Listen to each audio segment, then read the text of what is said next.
Hi అండి. తోటకూరతో ఎప్పుడు కర్రీసే కాకుండా ఇలా బిర్యానీ కూడా ట్రై చేసి చూడొచ్చు.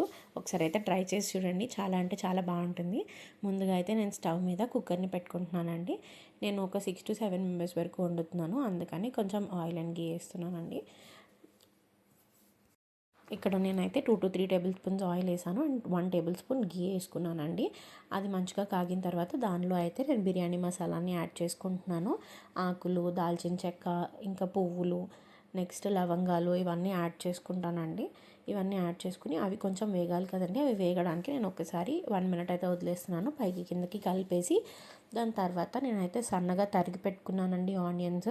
ఆ సన్నగా తరిగి పెట్టుకున్న ఆనియన్స్ కూడా దీనిలో యాడ్ చేసేస్తున్నాను. యాడ్ చేసి అవి కూడా 1 మినిట్ అయితే వేగాలండి. వేగిన తర్వాత నేను టమాటాస్ కట్ చేసి పెట్టుకున్నానండి. ఇవి ఆనియన్స్ అయితే నేను 2 to 3 ఆనియన్స్ చిన్న సైజు ఉన్నాయి. సో 2 to 3 ఆనియన్స్ వేసుకున్నాను. సేమ్ వచ్చేసి మీడియం సైజులో నాకు 2 టమాటాస్ తీసుకున్నానండి. సేమ్ క్వాంటిటీ తీసుకున్నాను ఆనియన్స్ అండ్ టమాటోస్. సో టమాటాస్ని కూడా కట్ చేసి యాడ్ చేసుకున్నాను. ఇంకా గ్రీన్ పీస్ అండి. గ్రీన్ పీస్ అనేది ఆప్షనల్, నా దగ్గర అవైలబుల్ ఉన్నాయి కాబట్టి యాడ్ చేసుకుంటున్నాను. అది యాడ్ చేసుకొని 1 మినిట్ అయితే మగ్గడానికి పెట్టాలండి. అవి మగ్గిన తర్వాత నేను ఆల్రెడీ తోటకూర అయితే కట్ చేసి పెట్టుకున్నాను, మంచిగా వాష్ చేసేసి. సో ఆ తోటకూరను కూడా యాడ్ చేసేసి 2 to 3 విజిల్స్ వచ్చేంత వరకు ప్రెషర్ కుక్ అయితే చేస్తానండి. ప్రెషర్ కుక్ చేయడం వల్ల తోటకూర అయితే నీట్గా ఉడుకుతుంది. దాని తర్వాత ఈ లోపల నేను ఒక మిక్సీ జార్ తీసుకుంటున్నాను. దానిలో అయితే ముందుగా నేను పచ్చిమిర్చి, అల్లం, లవంగాలు, ఇంకా పుదీనా, ఇంకా కొత్తిమీర ఇవి యాడ్ చేసుకొని నేనైతే ఒక పేస్ట్ చేసి రెడీ చేసి పెట్టుకుంటున్నానండి. ఇదే మన బిర్యానీకి మసాలా అండి. సో ఇది మంచిగా పేస్ట్ చేసి అయితే పెట్టుకుంటున్నాను. ప్రెషర్ అయితే వచ్చేసిందండి. వచ్చేసిన తర్వాత నేను అదే కుక్కర్లో అదంతా నేను వేరే బౌల్లోకి ట్రాన్స్ఫర్ చేసుకున్నానండి. అదే కుక్కర్లో ఒక స్పూన్ గీ ఆయిల్ యాడ్ చేసుకోవచ్చండి. యాడ్ చేసుకున్న తర్వాత దానిలో నేను ఇందాక రెడీ చేసుకున్న మసాలా ఉంది కదండి, నేను అన్నీ పచ్చిగా వేసుకున్నాను కదా. సో ఆ పచ్చి వాసన పోయేదాకా అయితే నేను వేయించుకుంటున్నాను. దాంతో పాటుగా నేనైతే అల్లం వెల్లుల్లి పేస్ట్ యాడ్ చేసుకుంటున్నాను.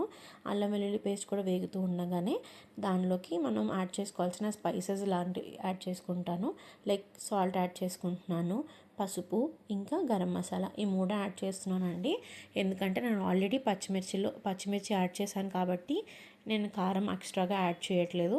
ఇంకా మసాలాస్ అన్నీ పడతాయి కదండి. సో నేను ఎక్స్ట్రాగా మసాలా ఏం చేయట్లేదు.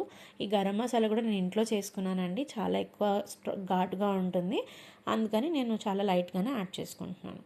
సో ఇది అయితే మంచిగా వేగి అలా ఆయిల్ అయితే పైకి తేలాలండి. ఆయిల్ పైకి తేలిన తర్వాత మనమైతే దీనిలోకి నేను ఒక 1/2 అవర్ ముందు నానబెట్టి పెట్టుకున్నానండి బాస్మతి రైస్.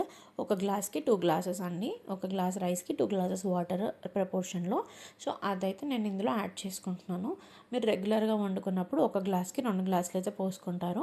కానీ నేనైతే ఇప్పుడు ఒక 1/2 గ్లాస్ అయితే తగ్గించి పెట్టుకున్నాను. ఎందుకంటే తోటకూర కూడా వాటర్ వదులుతుంది కదండి, వాటర్ వస్తుంది. అందుకని ప్రతి గ్లాస్కి ఒక 1/2 గ్లాస్ తగ్గించి పెట్టుకున్నాను. దాంతోపాటు మన తోటకూర అది మసాలా మనం ప్రిపేర్ చేసింది దీనిలో యాడ్ చేసి ప్రెషర్ కుక్ చేస్తున్నాను అండి. ఒక 2 to 3 విజిల్స్ వరకు. అంతే అండి. చూడండి ఎంత పొడి పొడిగా వచ్చిందో. మీరు కూడా డెఫినెట్గా అయితే ట్రై చేసి చూడండి.